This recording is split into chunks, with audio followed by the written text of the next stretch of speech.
It's Elise. I am here today to do the Painting Puppets workshop with you. Woohoo! It's the very last workshop of the summer season. I can't believe this has already arrived. I just feel like the summer flew by, but also weirdly took like 3 times longer than normal. I don't know. Time is irrelevant during this era of COVID. But anyways, I'm really excited to be here with you today. One of my favorite things about puppets is getting to paint them. Obviously, it's a super important part of the process if your puppet requires to be painted, just because, this is like when you get to really bring them to life, like add their coloring. So I'm excited to be teaching this workshop today. The things you're gonna need, you're gonna of course need paint. I have my whole basket of paint here. You're gonna need, I have some newspapers to just like lay down. Try not to get like paint, all over the place. I have my paint brushes. Then I have a few things to experiment with. So I have a sponge here that you can see. I have a variety of different paint brushes from, big to small. I have some plastic wrap that we're going to be using to experiment. I have some netting. So really anything you have that might create a cool texture, please feel free to just grab it and bring it in. I also have just a notebook here to kind of like paint on and like show little examples of the kind of thing I'm talking about. But then the things I'm going to be demonstrating today, I have a little head I sculpted last night at what we call a sculpt and sip with my friends. What we do is we drink wine and sculpt things with like $12, super sculpty we find. So I'm going to be painting this today to kind of demonstrate how to highlight these like little divots in there and everything. And then here's the thing though, I'm aware that not everyone just has like a random puppet head to start painting. So I'm going to show you, or I'm going to tell you, I'm not going to show you how to make a little newspaper head. This is super fast. This is like really good for practice too. Literally all you need, and we actually covered this in a workshop, I want to say like at least a month ago now, the paint it or the pet puppets workshop. All you do is you crumple up some newspaper into like a cool shape that you want and just cover it with masking tape. It seriously takes like 3 minutes. I think I made this like at like 1:55. And then you can use it, and you can use it to practice all the little things we're going to be talking about. So if you don't have a head to sculpt or anything, you still have time. Just go grab anything that can be crumpled up and cover it in masking tape. But other than that, we can get started. The first thing I want to talk about today is basically how to paint the base of a puppet. So we're going to be using my little melty alien guy as an example here today. I'm going to get out my paint. I had some prepared, ready to go. I want to make sure you're able to see what I'm doing. I always feel bad when you're not. I think that works. There we go. I'm having a hard time seeing comments lately on Facebook. The last 2 times I haven't been able to see like if anyone was commenting, and I was really sad and I didn't know what was happening. So you know what? I'm going to pull up Facebook on my phone just to make sure I'm not missing anyone's comments. Oh, I hear myself talk. That's disorienting. Okay. So anyways, we're gonna get out paint. Facebook just like updated to some kind of weird new thing, like a new like format, and it screwed up everything. It was really sad. I'm thinking that my guy, I want to make him like an orange base. So the first thing we're gonna do when you're getting out your paints, think about what his base color is, or her, anything, whatever puppet you're making, what their base color would be.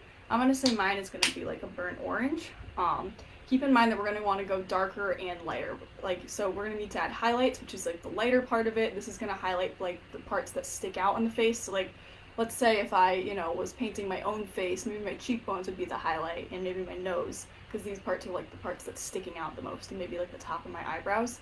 I could say demonstrate in the puppet too. And then the shadows are going to be the parts, of course, that concave. So think about if I did this. You see the shadows, right? And it's the same thing on a puppet. We just really want to emphasize this to give it a lot of character. Because as we know, puppets aren't humans. You might not be able to see the highlights and shadows on my face as well, but you really do want to see them on a puppet, especially for theater. Because when you get those like harsh lights on the puppets, if you do like just like the tiniest bit of shadow, that's just gonna like be gone in a second. So you really want to make sure that we're going to be getting that the shadow and highlight in there. So that's what we're starting with today, but we do need a base first. So that's what I'm doing. I'm going to mix my orange color here.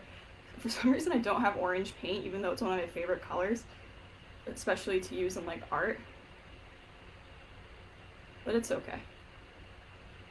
I like mixing my own colors anyways. And make sure you have a lot of this base color, because you actually might use this base color to end up building off of, right? So if you added another color to this, maybe like a lighter color, like more yellow or white, you could turn that into your highlight, and then you could do the opposite for a shadow. All right, I like this nice little reddish orange we've got. I'm not going to paint this whole puppet today because this is probably going to take me at least an hour, but I'm just going to show you. I'm going to paint like the top half for you. How's that? And I'm just doing quick strokes. I'm using a dry brush right now, but it's like coated in paint.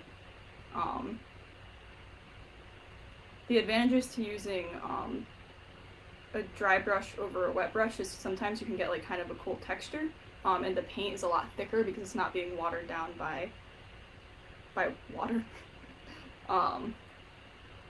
But if you wanted like the paint to kind of go like a longer way, to go on smoother or something, then you might want to use a wet brush. When I say that, I just mean, you know, like dipping it in water and then going for it. Because acrylic paint can be mixed with water. That is I'm using acrylic paint right now, by the way. I feel like acrylic, in my personal opinion, is the best kind of paint to use. I don't really know what other kind you would. It's just like the cheapest, it's the easiest to find. It has staying power if you use a sealant on it. It's just overall pretty good. So I'm not gonna take too long. I don't want to waste my. I always say this. I feel bad for you guys just like sitting here watching me paint to demonstrate something, because it's no fun watching paint dry, you know. Although I do have to say, there are some really good TikToks where like people are showing their artistic process, and it's like so like relaxing to just watch them paint. Can't do it here because, you know, I'm trying to like do a live video like this, but that would be cool. That would be, since you should get a TikTok. All right. When you're painting, you're gonna notice I'm kind of like painting it onto the eyes here. If you can see these little eyes, the light's kind of like washing out the holes. That's okay, because if you're gonna paint over the eyes, you can just paint over that color. Just make sure the color's not too dark. If you wanna paint the eyes like white or something, because then you might have to use a lot of paint to get that down. All right, so I've just painted the top half right here, and I'm gonna let that dry for a second while I mix my highlights and shadows. So again, for highlights, we want to do this just so we can really like emphasize the puppet. Sometimes I do this myself, like I start questioning myself. I'm like, oh, that highlight looks like it's really, really bright. But then you end up putting it under stage lights, and it's actually like, it looks perfect. So don't be afraid to go dramatic. You can always kind of paint it back, if that makes sense. I mean, you can always put more highlight in there too, but it's easier to start with too light and then like add a little bit darker colors. And also with highlight, sometimes it depends what you're doing, but you might want to make sure that your puppet's more dry first, so that color will pop out on it. But also you can always wet blend, which is just like or not waiting for the paint to dry and like blending the colors right in. So then you might get more of like a seamless texture there. I can kind of give you an example of that right now while this is drying. So I'm gonna make sure I don't have very much paint on my brush for the blending. See, ooh, there's still a lot of paint on there. So that there's not that much paint, and I'm just gonna like, so let's say we have to decide where I want to highlight, right? Again, I'm gonna try to pick the pieces that stick out the most, if that makes sense. So I'm gonna say this little eyebrow divot thing right here would work. So I'm gonna take it, I'm just gonna very lightly, probably take fire colors, brush it on. Can you see that? Yeah, you can see that. See, that would actually, this looks cool right now, but you're gonna get it to like be under stage lights or something, or on like a video if you're performing virtually, and you're gonna be like, oh, that's not as strong as I really want it to be. So you want to go back in and add a little bit more. And I'm using kind of like circular motions to paint, if that makes sense.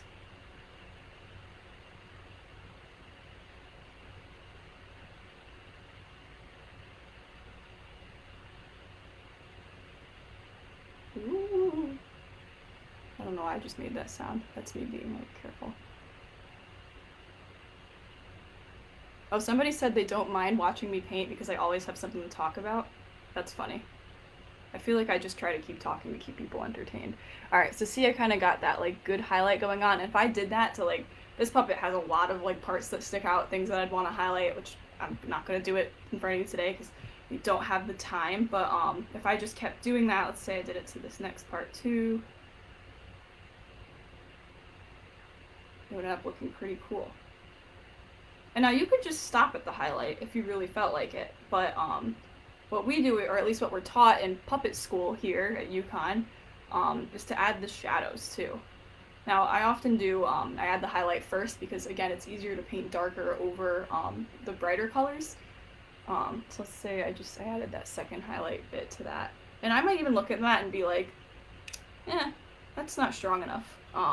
So what I could do is go back and maybe even add like white into it. White is difficult because sometimes it will like start to dilute and like wash out that color, which is fine if that's what you're going for, but a lot of times you can add just like a bright yellow to it, or even like, let's say if like your base was a blue, you could add maybe like a light green to the blue and get like a cool different color highlight. Don't be afraid to like, jump out of the color range, because that can sometimes create really cool looking puppets, or really cool looking paint jobs, I guess I should say. Alright, so now I've got the highlight, and now it's time for the low light part. I'm getting a different brush for this. I'm using a wet brush this time, but I'm going to try to dry it off. It's really hot in my room. I don't have AC. I hope I'm not sweating too bad. Alright, so now I'm going to take some of this. I have this dark brown color. Here, I'll show you on here. That's like this one right here. And I'm going to mix it in with that base. And again, make sure, like, you don't want to use like a super dark color, because ultimately when we have shadows on our face, it's not like a black color, right? It's going to be more of just like a darker version of whatever we have going on. So I'm creating like this almost like brownish color, right? See that? It's like with the base. I'm actually looking at that and I'm like, I feel like that's too dark, so I'm gonna go back in and add a little bit more. A lot of painting is just like playing around with colors and deciding that you're like, yeah, that looks good to me. Alright, so as you see, I've highlighted the brow. We're calling this, I hope you can even see the face in here. I see it. It's like a funky alien character.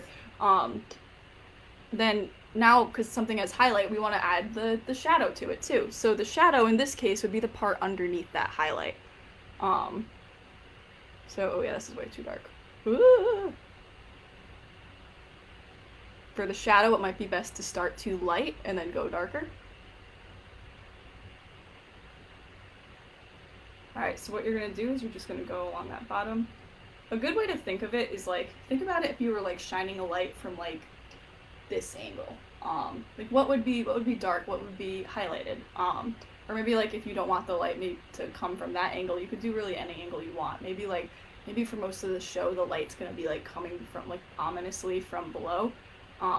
So maybe like the brows in this case would want to be highlighted or the underbrow would want to be highlighted because that's where the light would be hitting. And you could get like a really ominous, creepy looking puppet. That would be pretty cool. Alright. A wet brush is good for this because you can use it to blend really well. I feel like I should be using actually a smaller brush for this, but this is the one I picked, so we're gonna have to deal with it. And I'm kind of dabbing. A lot of painting is also just like experimenting with the different like textures you can do to try to get what you're trying to achieve. And I might even go back in and add a little bit more highlight again to kind of like blend it. If you do makeup, I feel like I'm also telling you a lot of good makeup tips right now. Makeup is just painting but on the face, if you really think about it. You're trying to make your face look more puppety, isn't that? Oh, that's weird. Maybe more doll-like, I should say. But I like being more puppety. Alright, so I don't know if you can see now. Yeah, you can definitely see that. It looks more natural but I did just add a little shadow underneath there. So now you can see, now that brow looks way more protruded than it used to. And that's kind of the whole concept of painting a puppet. It's really that simple. You just want to make sure you get like that definition there.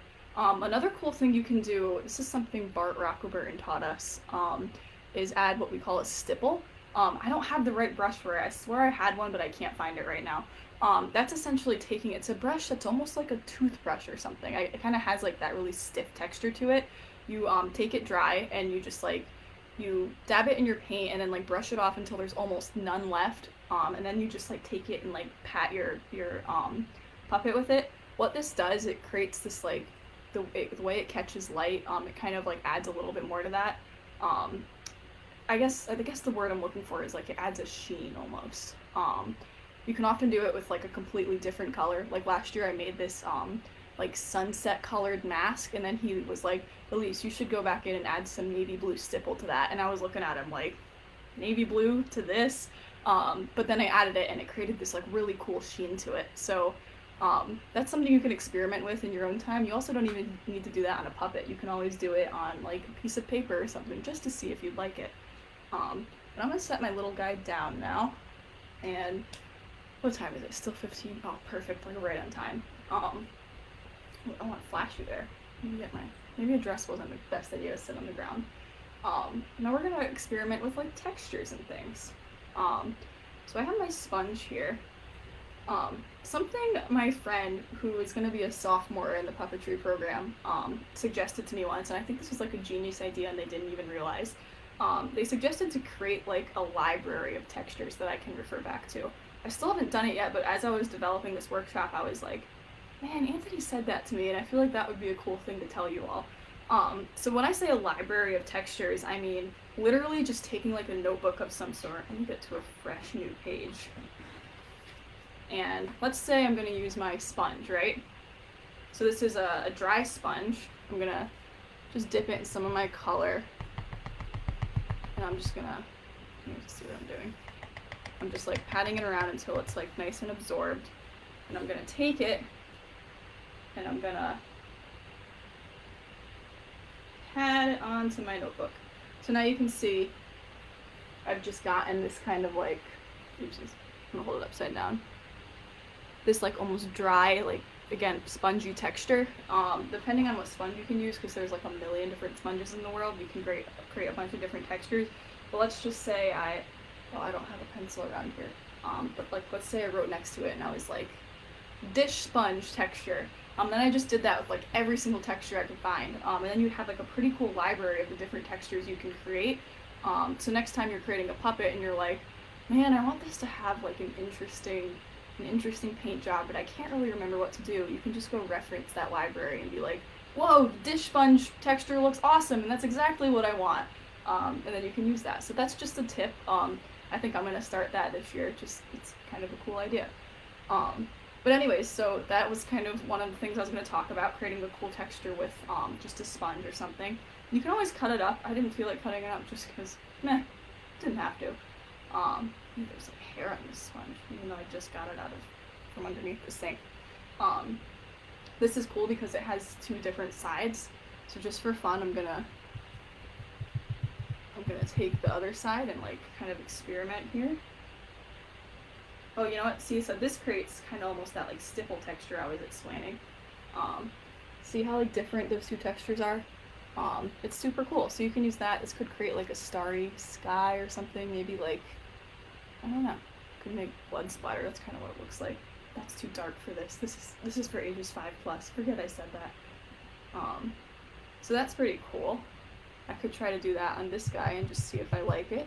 Again, if I don't, who cares? I'll just paint over it. It's a fun time. Oh, I also have that practice puppet I made. Whatever. Yeah, so this creates a cool texture too. I could totally use this for a stipple. I didn't even think about that. So you kind of see like the little like highlights of yellow here and there. So that's a cool thing to experiment with. Another thing you can do is use netting. I just got a lizard. You can't see him. He's back there, see? And I got this like cool netting thing from like buying something for his enclosure, and I was like, man, this could be like a cool, create a cool texture. So if you ever want to use like netting for something, what you can do is let's use the practice puppet for this. That seems like a good idea. you can lay your netting down. You can tape it down, but you can also just hold it in place onto your puppet. I would probably use more of like, I wouldn't use this kind of sponge. I'd use like an actual sponge you use for art. But you can, I need to use a darker color for this. Oh, I can use my, put that in the water. You want to make sure you get your sponge nice and coated, so get like a good area of that. Kind of like tap it out. And you can just take your sponge and press it directly onto that netting. This is not perfect because this isn't like the kind of netting I would necessarily use for this kind of project, but still, during the era of COVID, we gotta use whatever we have around the house, right? Oh, Connor Asher just waved to me. Hi, Connor. Me and Connor did a puppet slam together a little while ago. Not the same piece. We just met each other through that. So see, now that I've done that, you can look here. I almost created this like cool scale-like texture, right? And it's not perfect. No one said it had to be. But this created like just this, I think you could use that in like a dragon puppet or something, right? Like this is pretty cool. Another cool thing you can do with sponges is create like an ombre effect. So let's say I have my yellow and my red out. And a brush. There's all my brushes. I have a million on the ground, but I can't pick one. Okay. Here. I have to get the tip ready. Alright, so what I'm gonna do is I'm gonna mix the paints on here to create like an ombre effect. So let's say I'm gonna add a yellow color there. And I don't really have a whole lot of red left, so then I'm gonna add this color here. So, see, so I only have these two lines, and what I'm doing is I'm using like this color and that color right there. But when you use the sponge and press it, that sponge is gonna blend those two lines together. So, put this upside down. So I'm just gonna start dabbing it.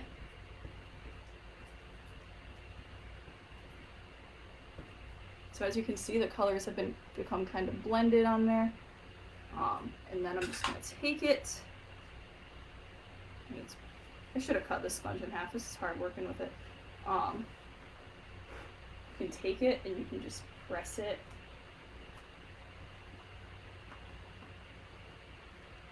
And you can move, you don't have to keep the sponge in place. You can kind of like move it up and down to create that pretty ombre effect. But see, look how cool that is. You can make like a beautiful sunset color puppet or something with that. So there's another tip or trick you can do to kind of make something really cool and unique like that. You don't just have to use like, you know, paint brushes for these kind of things. Another really cool tip, I'm using the plastic wrap that you get, you know, like produce in. This works best with saran wrap, but then I discovered that my roommates used the last of it this morning, like 5 minutes before this workshop, and I was like, no! But I think any kind of plastic wrap should work for this. This is cool. So what you do is you want to, I'm going to decide what I want to use this on. Okay, I'll do it on this. You want to create like a wet paint for this. So I would say using like a very wet paintbrush and kind of painting it thickly onto any surface you want. I need more paint of some sort. Let's do red. You know what? I think this will work on my paper. I'm gonna demonstrate this on my paper. Again, I like this puppet that I just made, so I don't wanna just like randomly experiment on it. So I just added like a glob of paint onto this. And I'm gonna blend it out if I can find. I have a really like wet paintbrush right now. So I'm just gonna take this little red thing that I've just created. And I'm just going for it. Again, I'm pretending that this piece of paper is like a puppet, so like a whole puppet head. Alright. So I've done that. And now, this is a cool trick. I'm gonna split this paper so it get a little like square of it or something.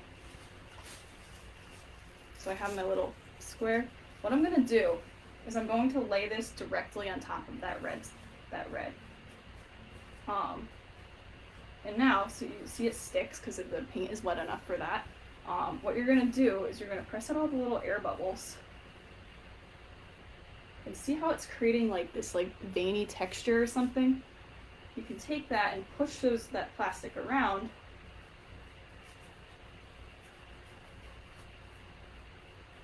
So this is more of actually like a texture trick. If you add like a color underneath, wait for that to dry, and then put this like this wet red paint on top of it, and then pull it away, you'll actually get like a really cool, like, I don't know what the word is, almost like a marble effect. Yeah, that would be it. This is like a marble effect. But I'm just showing you like a texture trick right now. So you do this, and then you pull it away. Ideally, you would wait for this to completely dry, but that's not, we don't have the luxury of time necessarily here today. And you can see, if when it catches the light, it has like a really cool veiny marble texture to it, if that makes sense. So that's kind of a cool little trick. It almost looks like, yeah, marble, like rock or something. And of course, I would recommend, I forgot to do that right just now, but making sure you add like a color underneath, so then you get like some parts where like the red is more strong than others. It's really just a cool look. I would highly recommend that. What else do I have here for you? Oh, I guess I can show you the difference between using like, so this is a cool brush. This is actually a brush I used to paint my room back at home, but well, I never got to use it, which is why there's no paint on it. But this is cool. Just kind of like think about the different textures you have on your paintbrushes. This would kind of resemble the stipple brush I was talking about with you guys. It's like that stiff, almost like toothbrushy kind of material to it. It stands up straight on its own and everything, but this can create a cool, like dry looking texture. So let's say I have my notebook back out. And I'm going to use some of the ombre thing that I just made. And I'm just going against it to make sure that this brush is really dry. Like it really is not saturating the paint at all. Then I can take it. This might be another thing to add to your texture library. And if I brush in a certain direction, you can almost get like a wood-like pattern or something. You might want to add more paint. The thing is that with this method, after a little while, it will start to blend together. So you do want to make sure, even if your brush is relatively dry with paint, you want to make sure you don't have you still do have paint on it. So see, now you can see it created like, again, that cool, more of like a stipple, but more like lines this time. So that's really cool. There's that. The last thing we want to talk about, when you have puppets, you always want to make sure you seal it, right? You don't just want to like paint it and then let it dry and then that's the puppet, you're done. I mean, you can do that, but after time, if you like tend to perform with it a lot or something, or even if you drop it on the ground, chances are that paint will chip. So something I like to use a lot is just Mod Podge. You can find it for like $6 at Michael's or something. I think you can find it like little jars for even cheaper. And you can just paint that right on top of your finished puppet after it's done. But a lot of people actually do just like mix that straight into the paint. Sometimes Mod Podge is cool because you get like different finishes with it. So I have like a satin one. I don't know where it went. Again, I moved and all of my art supplies just went like everywhere. You can kind of like, so let's say there's like a glossy finish or there's like a matte finish. You can kind of mix that in with the acrylic paint to get like a different finish with it, and that's kind of really cool. But you can also just paint it directly onto the puppet afterwards. Something William Smith taught me, he's a grad student here at UConn, is you can also seal things with resin. That's a little bit more expensive, but what that will do is make it like really, really strong. Like the pro to that is that if you drop that puppet, it's not gonna break. That is like a really good thing to ensure that it ends up like standing the test of time. It will make it really shiny, but that's kind of cool depending on what you want to do. There's also things like clear coat sealants where it's kind of like in like a spray can. You can get it at any like home improvement store or something where you can just spray like a clear coat on it. And you can choose again like what kind of finish you want, matte versus like satin or glossy. And then you can get like a cool, I don't know, that's just, it's pretty fast, it's cheap. The only downside to that is that it's a little bit messy, you know, you might want to like do it outside or something. You definitely can't do it indoors because if you inhale that, that's not good for you. But that's another thing you can use. But just make sure you're not, you know, just painting something and then just like having that layer of paint. You want to add like one more thing to it just to make sure it really like pops and seals it in. But other than that, I have one more thing I wanted to say, but I don't have it. Another cool thing you can create to use another cool thing you can use to create a really cool texture is just an old toothbrush. And I know that we have like a million of these lying around. Again, because I just moved, I didn't have an old toothbrush here. I like threw out all my old ones from home. But you can just dip that in paint, and then you can use your thumb and like use the bristles and like fling paint onto things. And it creates like almost like a starry night texture. And that creates like, you know, I think that's really fun to use. Or you can even like use it dry and just like, I don't know, maybe like act like you're brushing the puppet's teeth, but like all over the head and create like some cool lines or something. So if you don't have a professional paintbrush to use wherever I just put it, you can always use just a toothbrush, and that creates a really cool texture too. And I've only covered like the bare minimum of different things you can use to make textures around the house, but there are so many different things you can use. Like seriously, just look around your room and you can see, like I have like tissues I probably could have made a cool texture out of or something. There's a million different things you can use. So I want to end this video saying that I think you should experiment and just go have fun and let yourself be inspired by what you have around the house. Other than that, this is my last video. So I just want to say to everybody who's been with me all summer, I had a great time. I've like learned a lot of different things like doing these videos. You know, I'll just like discover something mid-process and I'll be like, well, I'm gonna share that with them. Some people have like created some really, really beautiful things for my workshops, and I can't even believe how talented they are.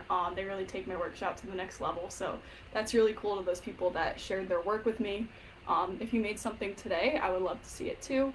But I hope everybody has a great year. I hope you had a good summer. I hope the fall is gonna treat you just as well or maybe better. But anyways, bye everyone. I'm signing off.